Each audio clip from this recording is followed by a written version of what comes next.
Good morning students.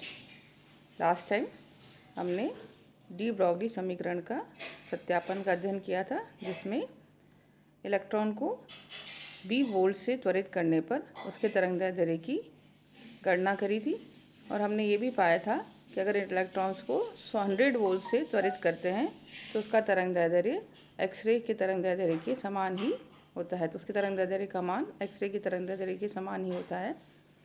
पुनः इसी तरंग सिद्धांत को सिद्ध करने के लिए डेविसन एंड जर्मर ने भी अपना एक एक्सपेरिमेंट प्रयोग किया, जो कि डेविसन एंड जर्मर प्रयोग कहलाता है।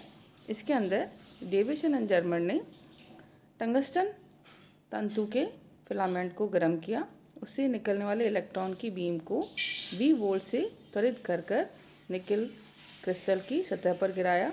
ने पाया कि सतह पर टकराने पर ये बीम जो है वो सभी दिशाओं में प्रकीर्णित होती है, और अगर किसी एक दिशा में जो प्रकीर्णित बीम है उसकी त्वरित इंटेंसिटी त्वरितता को ज्ञात करने के लिए उसने उसको फैराडे चैम्बर में पास कराया, जो कि गैल्वेनोमीटर से जुड़ा हुआ था।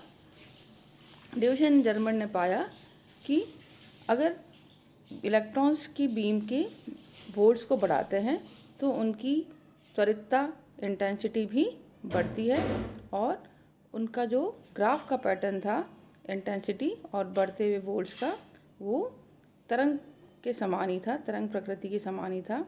अतः यह सिद्ध करता है कि इलेक्ट्रॉन की भी तरंग प्रकृति होती है। इन तरंगों की तरंगदैर्ध्य को ज्ञात करने के लिए भी ब्रैग इक्वेशन का सहारा लिया गया। ब्रैग इक्वेशन जो कि 2d sin theta = n lambda है। इसमें d उसका प्रकीर्णित कोण है, थीटा प्रकीर्णित कोण है, और d उसके निकल क्रिस्टल के तलों के बीच की दूरी है। इस समीकरण से, ब्रैग समीकरण से जो लैम्ब्डा का मान आया वो डी ब्रॉगली समीकरण लैम्ब्डा =150/10⁻⁸ सेंटीमीटर के बराबर था।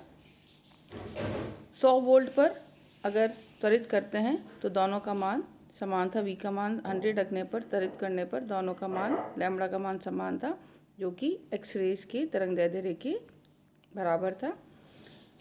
अतः डेविसन एंड जर्मर का जो एक्सपेरिमेंट है, प्रयोग है, वो भी ये सिद्ध करता है कि इलेक्ट्रॉन की तरंग प्रकृति होती है।